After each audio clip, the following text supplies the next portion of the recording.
सब ना के माई खाना वाना बन गए क्या वही लेट करबो। हाँ आवत है। जी तैयारी हो गई नी खाना लेके आवत है।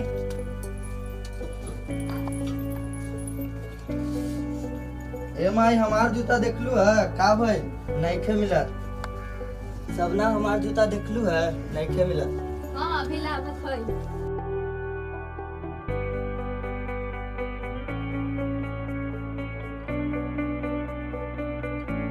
तब ना पापा के पानी उनी लगाई।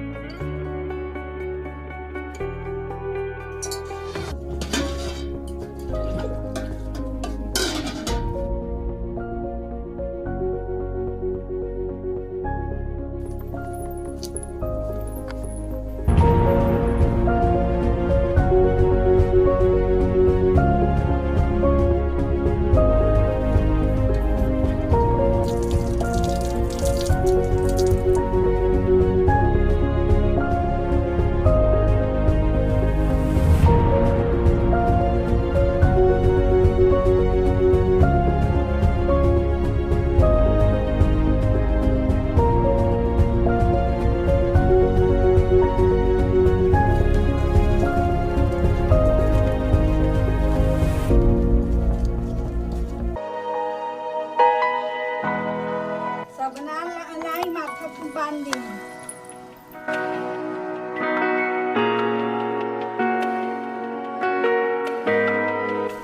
माँ बाप ससुर के सेवा करी है, पति के सेवा करी है। ठीक हमारे माँ बाप के शिकायत न करवाई है ना। ठीक आज नहीं अभी तक गए हिसाब से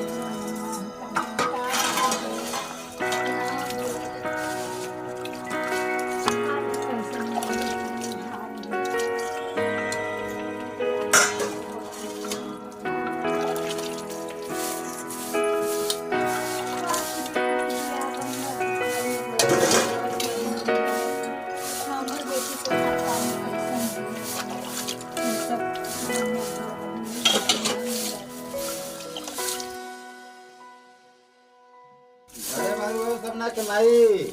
हाँ आ गई जी। हाँ आ गई नी। हमारा टेंशने होत रहे। बैठी बैठी। गाय घर दुआर ठीक बा। घर द्वार सब चीज ठीक है बा। 10 बीघा खेत बा, 2 किता मकान बा, लड़का इंजीनियर बा। रउआ के लइका कहाँ जाते बेटा? आवत तनी बाबूजी। ठीक बा जावा जल्दी। रउआ के लइका पसंद भइल। लड़का तो पसंद है लेकिन ये बात भुला गई नी। अरे 18 तारीख के डेट रख देनी छेका के। भाई तो बड़ी खुशी के बात कही। हाँ तो खुशी की बात बा तब सब चीज तैयारी करी। छेका उका लेके जाल जाई। आई 18 तारीख के डेट बा छेका के।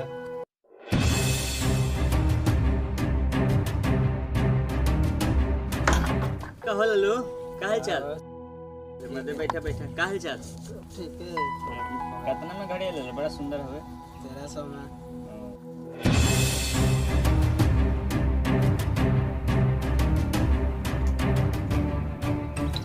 तू यार 2-3 दिन पहले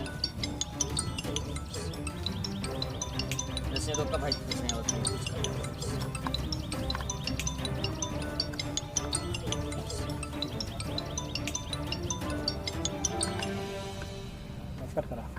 देखिए ना हमारे बाबूजी दूसरा ठांगा शादी ठीक करके आ गए। तहार शादी ई कैसे हो सकेला? प्यार कैलू हमरा से शादी करबो केहू और से? एक बात कान खोल के सुन ल सबना, अगर तू केहू से शादी कैलू ना जिंदा ना छोड़, काट के रख दे।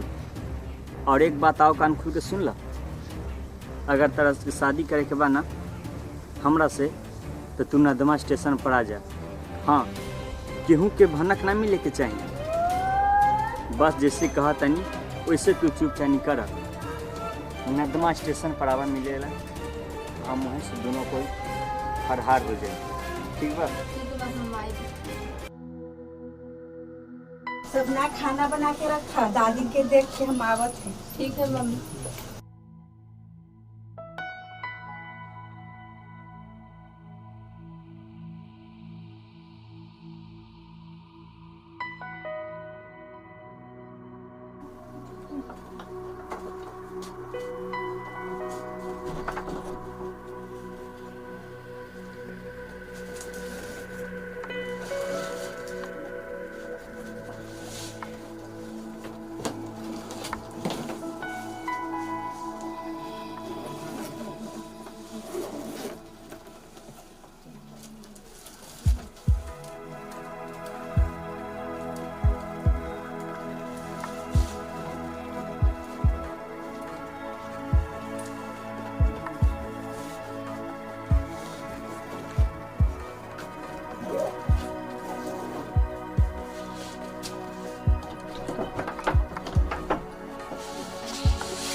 बेटी सबना खाना उना बनाएला?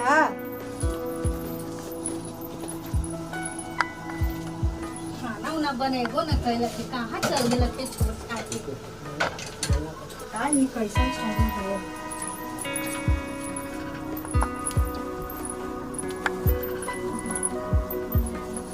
सपना सपना सपना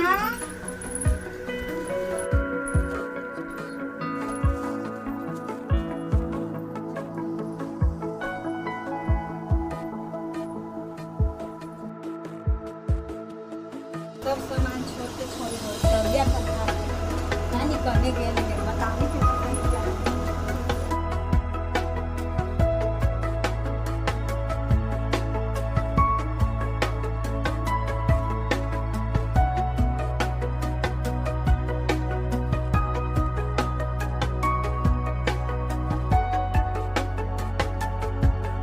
सपना के माई घरे बारू? सपना ए सपना के मम्मी कहाँ गेलू हो? कहाँ सब चल गेलू कोई पता नहीं के। अच्छा हम अब आराम करत हई।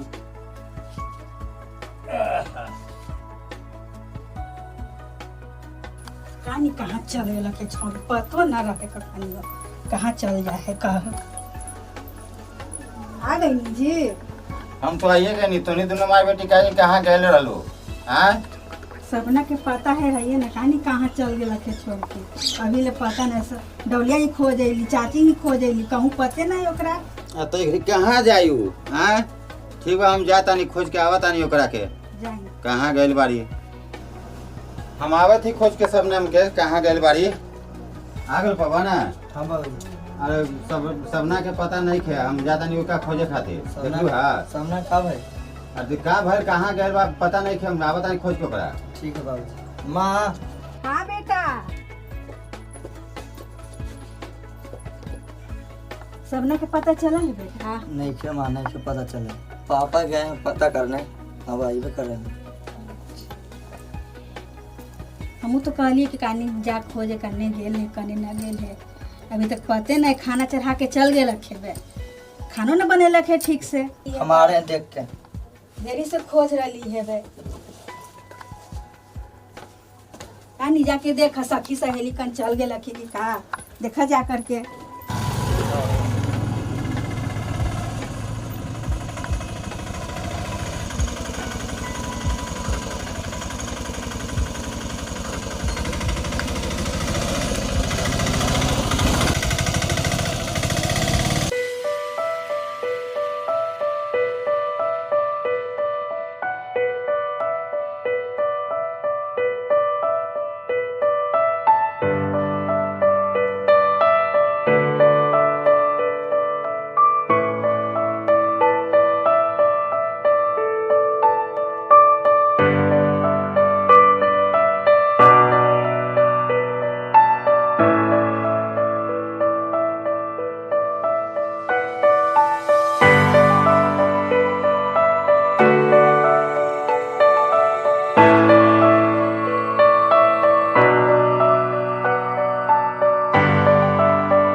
कुछ नहीं के पता चलल।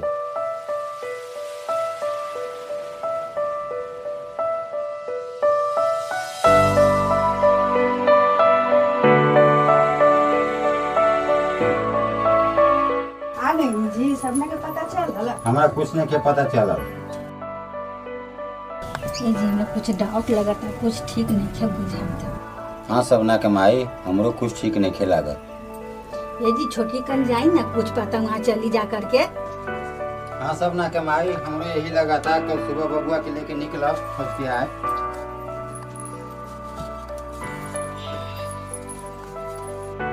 का बेटा तैयारी हो गई? हाँ बाबूजी तैयारी हो गई।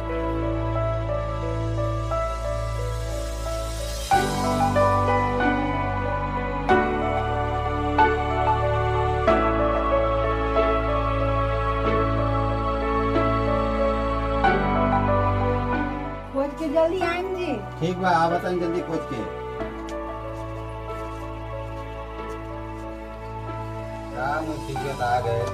हाँ? चलो बस।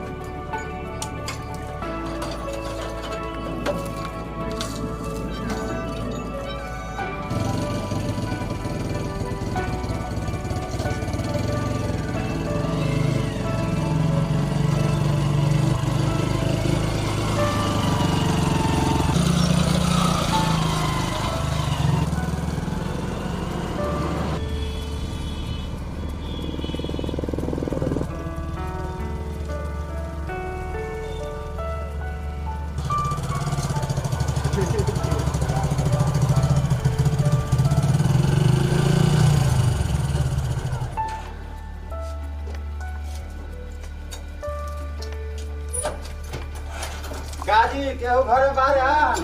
हाँ केवानी जी। खुश रहा, खुश रहा। अंदर बैठे। मम्मी पापा घरे में बड़ा ना? आवत हम बुला के। जा बोला के लिए आवा। बैठ।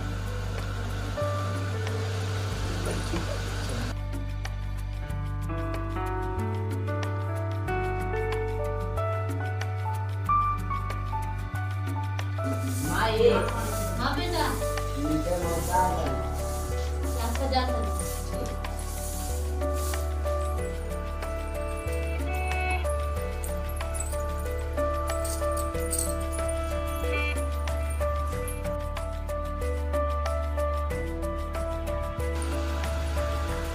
हाँ जीजा जी, खुश रहें, खुश रहें। भाई ढेर दिन पर हाँ चल रहे मम्मी। का समाचार? ठीक है बा। चलिए करे।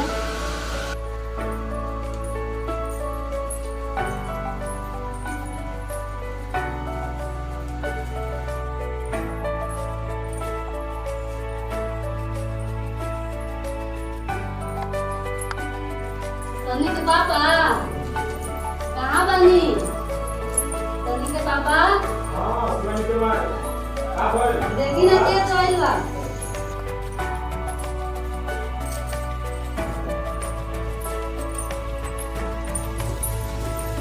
जरा दिन कहीं जीजा जी दीदी के ना लेके अइली ना। आ सपना के कैसन समाचार बा?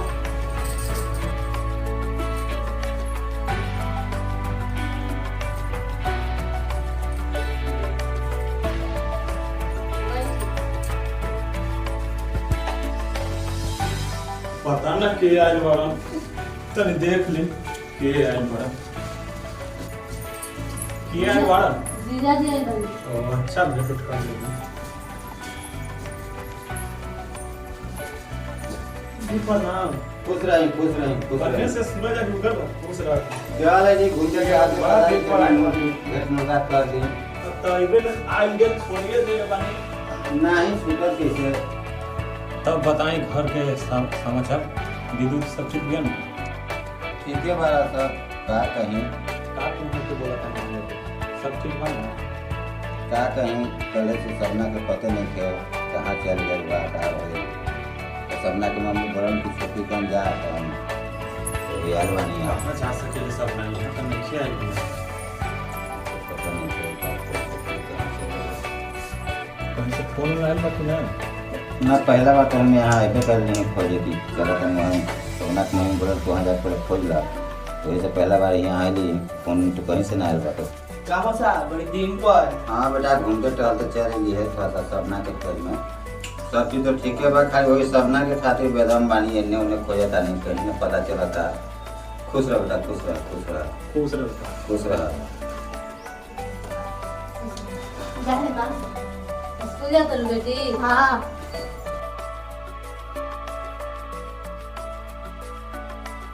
शिवानी दीदी, शिवानी दीदी। हाँ आ गेलू। हाँ चल गेलू।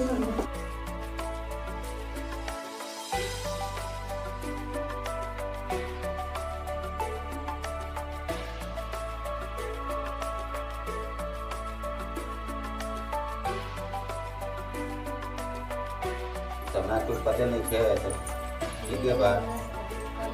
नहीं बैठी ना। ना कोई दिक्कत नहीं है, ना कोई दिक्कत नहीं है, कोई दिक्कत नहीं है, सब चीज ठीक बा।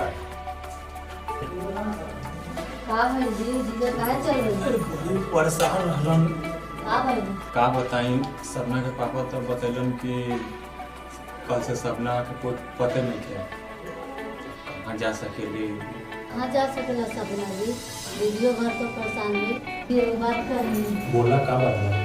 ये जी जुग जमाना ठीक नहीं खे लागत। तू कहल का चाहता है? बोला ये कि अपन शिवानी के शादी कर दी।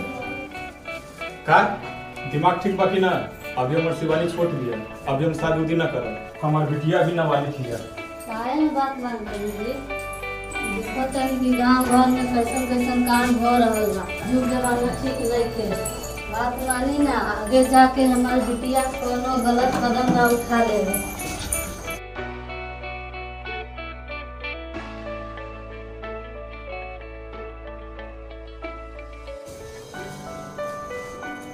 ये लो बेटा। हाँ बाबूजी, कहाँ रखी?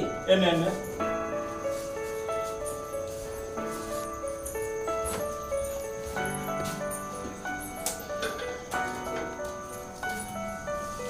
ऐसा रख दो बेटा।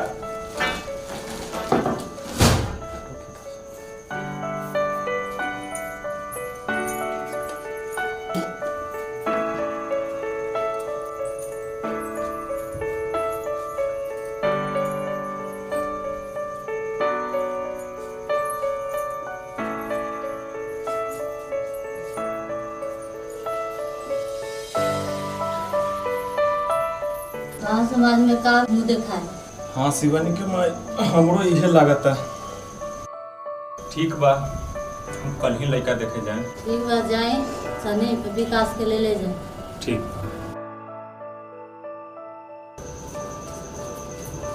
तुम नहीं बारा, जल्दी तैयार हो। हाँ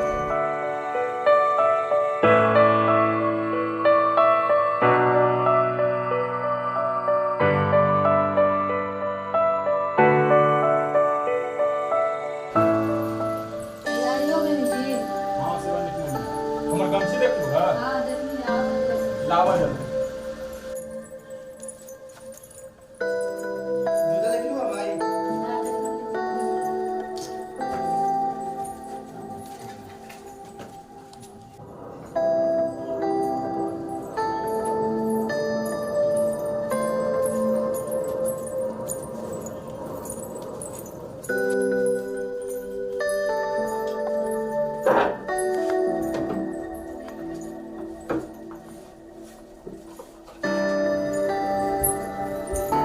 शिवानी पढ़ गई ल। जात होई।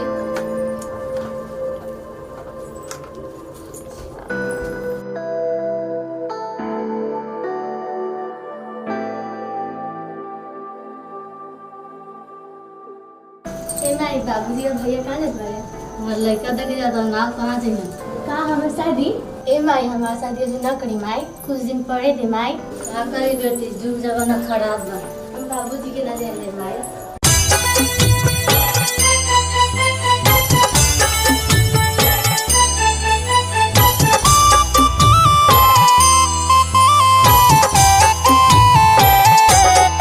Music by Neha Studio.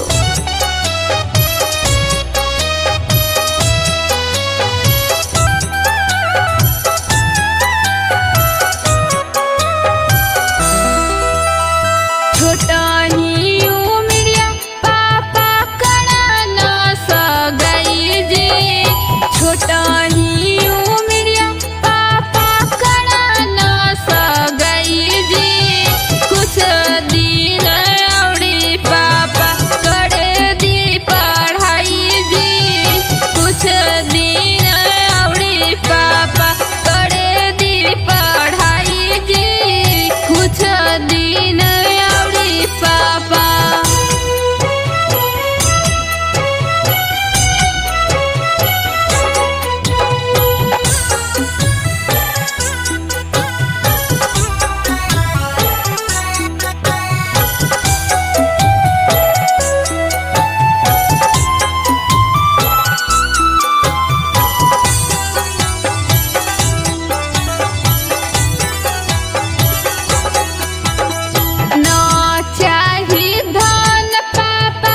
Shivani के मैं संभाले।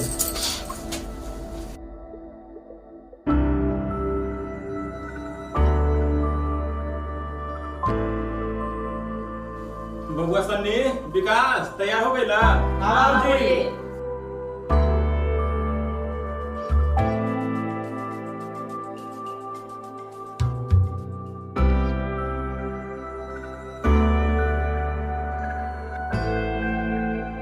हो गइला तैयार? हाँ बाबूजी। चलो।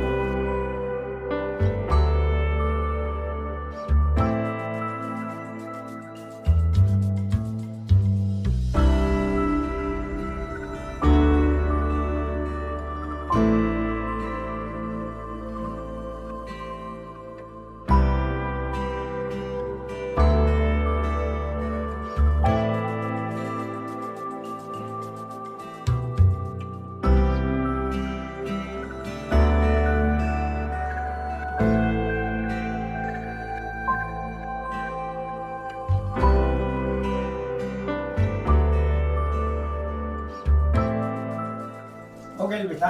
हाँ पापा जी। प्रणाम।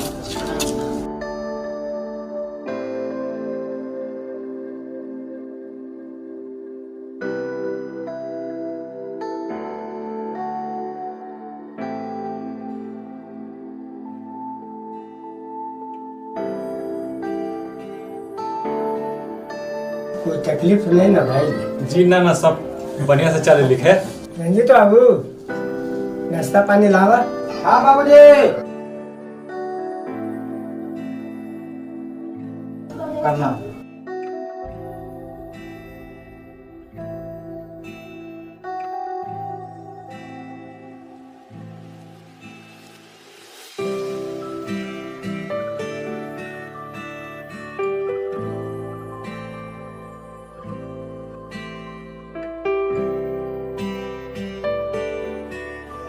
नाश्ता हो गए? हाँ हो गए। अब लड़का उड़का के बुलाएं।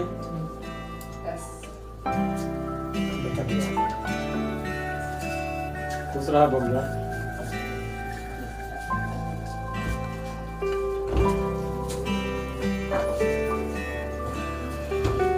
राउत का नाम पड़े? हमारा सोनू रंगले नाम है। राउत बाबूजी के का नाम है? बाबू श्री लाल बाबू साहब। तब पढ़ोगे राउत? कब कहाँ तक? इंटर में नहीं। खेती उती कितना है सब पढ़ेगा? 3 बीघा खेती है। बाबूजी खेती बाड़ी करेंगे, हम जाना मिला। जा तू।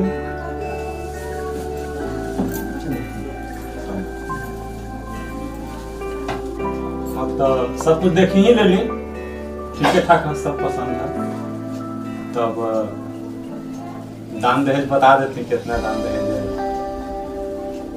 दान दहेज तो हम लेवे नहीं करते, जो विचार होगा वही बोले।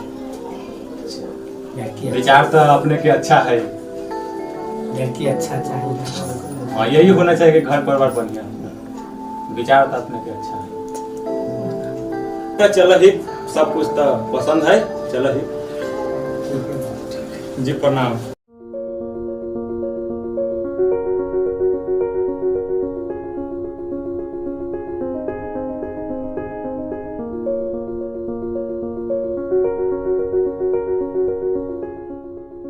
शिवानी के माँ जी? हाँ आ गई जी। हाँ आ गई नहीं।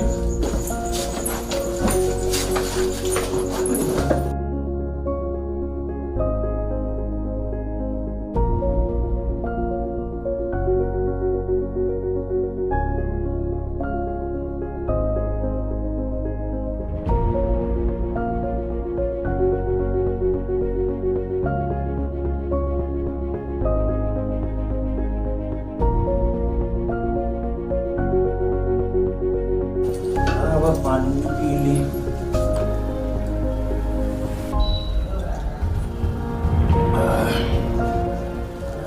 तब लड़का का पसंद भइल जी? लड़का तो पसंद पड़ गए, बड़ा बढ़िया घर दुआर सब। लड़का इंटर पास है, लड़का गाना उना भी गावेला, घरों दुआर सब एकदम बड़ा बढ़िया है। और अगला महीना में डेट भी फिक्स कर देंगे। तो बहुत खुशी खुशी के बात है जी कि तुम्हारे बेटे के भागे खुल गए। ठीक बा, हम आवत जी। ठीक।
शिवानी बड़ा मुंह लटका के बैठी बाड़ी।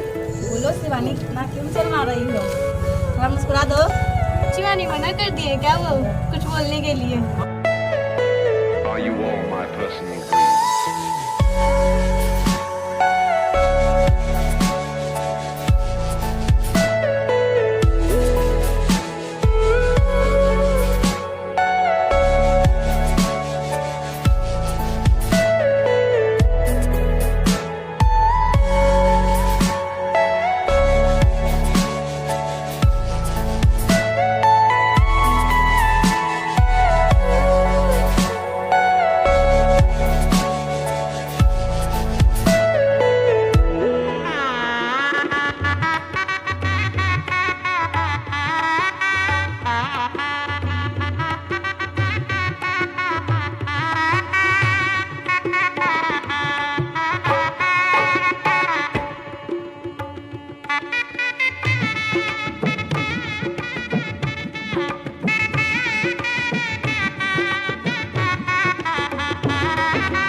Music by Neha Studio.